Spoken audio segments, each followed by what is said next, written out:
Hello guys, I'm Leanna, and I will tell you a story about my birth father, Arnold. Now, mind you, I won't be referring to him as Dad in my story. Why? Because that man is not worthy of being called a father. I know a lot of you may judge me for doing this, but I had a good reason why I don't call him Dad anymore. I just don't, and he's just Arnold to me.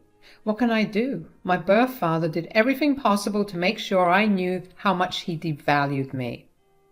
It all started when he broke up my family to marry his mistress. My mom, Donna, was devastated when she caught Arnold cheating on her for a whole year. Arnold was supposed to be the love of her life, the man who she should have grown old with. Imagine her surprise when the same casually informed her that he didn't care about her and wanted to start a new life with his mistress. I hated that fricking woman who stole my birth father away from me, but it was my mom who encouraged me to try and give them a chance. She never talked badly about them and encouraged me to give Arnold's new wife respect. So I tried very hard to like her. I was only 7 back then and was finding it difficult to have my birth father part-time. My stepmother's hatred for me didn't make things better either. When I was 9, my birth father started to drop me home with Mom more often than necessary. He always had plans with his wife for which he had to cut his visits short. He returned me home early in his days of custody and eventually signed over full custody to my mom. I still remember the day very vividly. I was begging for my birth father to spend time with him. My mom had called him over to her house because I was a mess. I said to Arnold, "Dad, I miss you. You don't even come to see me anymore. Did I do something wrong? Are you angry at me?" "I'm not angry at you, Liana. Your dad needs some space for now. I have my new family to take care of, you know." But Dad, you're always with your wife. I don't get to have some time with you at all. Don't be so jealous of your stepmother, Liana. I have some serious responsibilities towards her now. I can't just show up every time you need me. That is why you will be staying with your mom full time now. My little brain didn't comprehend the fact that he was actually talking about abandoning me for good. I held on to the little hope that my dad wouldn't do that to me. I was young and stupid. I was also hurt by what my father said. So I cried and said, "Dad, are you leaving me? Will I never see you again?" "It's not like that, Liana. I have to take care of my new family and give you siblings as well. I will have a lot of responsibilities on my plate. You already have your mom, so everything will be fine. I promise I will come get you when you have new siblings." "But what about me, Dad? I want you in my life too. I need my father." "Liana, you shouldn't be so selfish and make things difficult for me. Everything is already settled and you will be living with your mom full time. I will try to visit, but you cannot just call me whenever you feel like it. You're a big girl now and you should understand." That's all my father had to say to me. I cried like crazy that night. I sobbed my heart out away in my mom's arms. Later, her then boyfriend Nathan came over and comforted me too. For months, I kept expecting my birth father to come back and tell me that he was just joking. Months passed, and then years later, he never came back for me. Eventually, I stopped wanting to see him. Mom had already married Nathan, who did an excellent job of filling the role of my father. It was he who made me feel like I had a full family. The last time I tried to contact my father was when I was 12. He never called back and didn't see me either. Actually, I didn't see my father for 10 whole years and rarely spoke with him after he disappeared from my life. Mom tried to talk some sense into him, but that didn't work either. So I told her not to bother anymore. I had her and Nathan with me. It was more than enough. Arnold had the audacity to come back into my life when I was 19. It was just so out of the blue that I didn't know what to think of it. It had been 10 years since I saw him or even talked to him properly. In fact, he didn't even have my personal number. He called my mom and demanded to talk to me. Apparently, he wanted to be back in my life. When my mom informed me about it, I simply told her to tell him that I wanted nothing to do with him. I was serious about what I said. It had been years, and the rage inside me hadn't died down at all. Arnold had no right to ask for communication now. Besides, he may not have known that I was actually not his child anymore. I wanted to throw that at his face, and I got a marvelous opportunity for it. Despite my mom's clear warning to my birth father, he randomly showed up at our house. When my mom opened the door, you can imagine our surprise when we saw Arnold standing there. He was looking very cheerful and ran inside to try and hug me.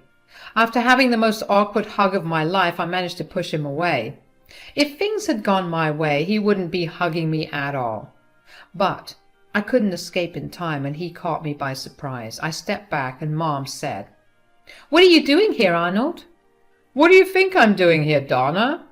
"I've come to see my only daughter. You look so surprised, as if I hadn't made myself clear over the phone." "And I remember making it clear that Liana wants nothing to do with you. You are not welcome here, Arnold. I don't know why you thought showing up unannounced would be a good idea." "You already turned me down when I asked to visit. I don't want to hear some bullshit excuse of how my own daughter doesn't want to see me, so I took matters into my own hands and decided to visit. Liana, how are you, my dear daughter?" Arnold spoke to me as if he hadn't just appeared in front of me after 10 freaking years. It was one of the most surreal experiences of my life. When I was young and Arnold had just made his declaration of stopping visits, I had been imagining this scenario in my head. I used to dream of the day that my birth father would show up and tell me how his previous words were lies. For the longest time, I desperately wanted him to come back and say that he would never abandon me like that. Night after night, I cried in my mom's and Nathan's arms, trying to understand what I did to drive my birth father away. Now that he's back and those dreams have come true, I feel nothing but anger. I looked at Arnold with a bewildered expression and said, "Wait a damn minute. What the hell is going on? Why are you here?" "I miss my daughter, so I'm here to see her. Your mom knew that I had been wanting to see you. Didn't she tell you?" "Yes, she told me. But she must have also told you how I want nothing to do with you anymore." "Come on, Liana. I know you're a little upset at me, but that hurts a lot. You are my precious daughter, and I really miss you a lot." "Cut the crap. Why the hell are you here? Weren't you busy trying to focus on your brand new family?" Arnold at least had the decency to look embarrassed when I hit him with that. He wasn't trying to deny anything because these were his own words. He looked ashamed, but I didn't find it in me to care. Instead, I was raging mad that he dared to cross my boundaries and randomly show up at my house. Arnold knew that he couldn't avoid this question, so he quietly said, "Liana, I know I had pushed you away in the past. I was trying to have kids with my wife, and I kind of pushed you at the back burner. I knew I couldn't give you my full attention, so I backed away." "Then what happened? What made you suddenly remember that you had fathered a child already?" "It's not like that, Liana. We struggled to have children for years. We found out after a few years that we couldn't have any. We tried everything before giving up. It took me and my wife some time to come to terms with the news. She had a hard time being around you and being reminded of the fact that she can't give me kids. It was a tough decision to make, Liana." Those were details that I hadn't heard before. He didn't tell me those before, possibly because I was too young to understand them. Hearing those details now didn't diminish even a little bit of anger in me. Instead, it lit my heart on fire. It pained me to know that I was so easy to cast aside. I said, "So, why are you back now? Did your wife suddenly decide that she can tolerate me after all?" "It was joint decision, Liana. I didn't want to stay away from my daughter anymore. You are and always will be my one and only child. I was able to make my wife see reason and come around. We're both ready to accept you, Liana." Oh, God, what a generous and empathetic couple. Do you expect me to cry tears of gratitude at those words? It was pure sarcasm on my end. Arnold looked like he hadn't expected me to react this way. I had no idea why he would think I would go along with his sorry excuse and do what he wanted. He really was a clueless and senseless man. Possibly a little narcissistic, too, since he thinks the world will do whatever he wants. He gulped and tried to smile when he said, "My dear daughter, don't be so angry at your father. I have come back to you, see? I'll make things right." "I already told Mom to inform you that I want nothing to do with you. You wanted to hear that from me, didn't you? Here it is then. Leave and don't come back. I don't want you in my life." But I'm your father, Liana. Can you be so cruel to me?" "You have no right to call me cruel. When you nonchalantly abandoned me 10 years ago, you made it clear that I had no place in your life anymore. I made a mistake back then. You are my only child, Liana. Your father needs you in his life. Please don't push me away. I will make up for all the time I have lost with you. I'm going to be a good father to you, Liana." The man who called himself my father was now near tears and was desperately begging for my forgiveness. He really did want to have a relationship with me after all. It was too bad that he suddenly remembered me after he realized that he would never have kids again. That was what made him crawl back to me. It wasn't just fatherly love that came out of the blue. I was just a backup child for him. What he didn't realize was that I wasn't even a backup child for him anymore. I actually laughed at him and said, "What makes you think that I would accept your sudden fatherly love? Do you expect me to pity you for not having more children?" "Liana, please don't talk to me like that. You're breaking my heart. You don't know how sorry I am that I left you. I really wanted to reach out sooner, but I had obligations too." "You mean the new family that you left me and Mom for? Yeah, that makes things so much better, right?" "Liana, please.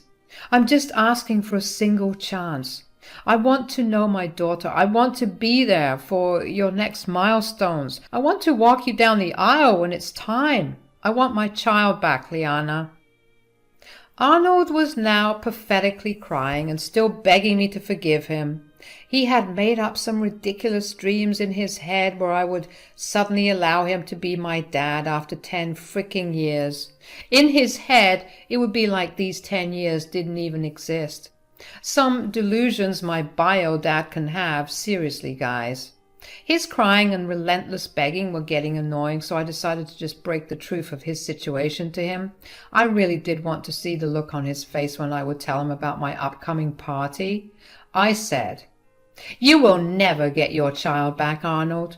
I'm not your child anymore." "What? What do you mean, Liana? Why are you calling me by my name? I'm your father. You need to call me Dad. You shouldn't call me by my name." "No, Arnold, you don't have the right to be called my dad anymore. I have made a decision about my life already. It was long due, and now it is finally happening. Here, this invitation is for you. Now that you're here, you might as well join our celebrations too." Arnold looked really confused when I handed him a very beautiful invitation. Nathan and I had carefully picked up the invite as another one of our bonding experiences. It was for a special occasion that was for both of us. It only felt right that the two of us would make most of the arrangements. Arnold had no idea what the occasion was about until he read what was written inside. As soon as he did that, his eyes bulged out and he started to silently cry again. He looked at me with a pained expression and said, "What? What is this, Liana? This can't be true. You can't be doing this. Tell me this is just a cruel joke." "Why would I joke about something like that, Arnold? I already told you that I'm not your child anymore. Nathan adopted me last month. We applied for adult adoption and I got my name changed legally as well. I don't even bear your last name anymore." No, this can't be happening. You are not getting adopted by some strange man. I won't let this happen. I never consented to this adoption. I will go to court." Seriously, Arnold? And what exactly would you tell the judge? This is an adult adoption, so no one needed your permission for it. You will be laughed out of court if you go down that path. Donna, you can't let this happen. You should know better. Liana is acting on impulse and not thinking straight. She's young and immature, but you are not. You should stop her from being adopted by a strange man. Arnold desperately turned to my mom for support. I had no idea why he would think that my mom would support him. Maybe he thought that she would again tell me to try and have a relationship with him like she did years ago. But that was in the past, and my mom knew better. She knew very well that this poor excuse of a man doesn't deserve any more chances. If anything, she looked furious at the suggestion that she try and stop me. She said, "Who are you calling a strange man, Arnold? Nathan has raised Liana for the last 10 years. He is father to her in all aspects that are relevant." "You are taking Liana's side too, Donna. You're going to let her work out her childish plan about severing ties with me." "Who am I to stop her, Arnold? And who are you to say that it's childish? You are the one who severed ties with her. You clearly told her that you need to concentrate on your new family." "I made a mistake, Donna. I don't understand why you guys are still making me suffer for it. It's been years." "Exactly, Arnold. It's been years already. All you have to do is reach out once a month just to make sure your own child is well. But no, you were too busy trying to have a new child with your new wife and make a perfect family. You reap what you sow, Arnold. This is the result of your karma." Arnold now understood very well that my mom wouldn't help him anymore. She was as done with his shit as I was. She wasn't going to stand up for him and encourage his stupid demands. My birth father now turned to Nathan to beg him to make me change my mind. He tearfully looked at him and said, "Nathan, trust me, I have nothing against you. I don't have any ill feelings towards you. You must understand my situation. Liana is my little girl. She's my blood. Please tell her to reconsider. Blood is thicker than water, you know, right?" "You have some nerve-wracking requests from me, Arnold. Liana is my little girl, too. Your blood means nothing to her or me. I was here when she needed a father. I was here when she cried herself to sleep after you failed to show up to her events and said that you didn't want to contact her anymore. But you need to understand, Nathan. You are not her real dad, and never will be. She is my daughter, and nothing will change that." My birth father stubbornly kept saying how I would always remain his daughter. The comment he made about Nathan not being my real dad also got on my nerves and pissed me off. He had some audacity in trying to belittle Nathan. I was getting furious at the way Arnold was reminding Nathan that he would never be related to me by blood. As if it would make any difference to me. My birth father was trying to play on Nathan's emotions. Unfortunately for him, it had the total opposite effect on everyone. I thundered at him and said, "How dare you, Arnold? Who are you to tell me who my real dad is? Nathan has raised me for the last 10 years. He was there for me when you were busy building a new family. Nathan is my real dad in all senses of the word. You were just a sorry excuse for that." "Liana, please don't say those things. I know I pushed you away, but you are not even giving me a chance to prove myself this time. Please don't do this, Liana. Don't replace your real father with someone else." "Oh, Arnold, I think it's too late for that. As I said, the papers are already signed. Nathan is my dad now, and he will be that for the rest of my life. He will be the one I will call Dad, and he will be the one getting all the privileges of being my dad. Meanwhile, you will be erased from my life forever, just like you wanted all these years." "Liana, no, you can't do that to me. Since the papers are already signed, I cannot stop Nathan from adopting you. But it doesn't change anything for me, Liana. I want you in my life. A piece of paper will not stop me."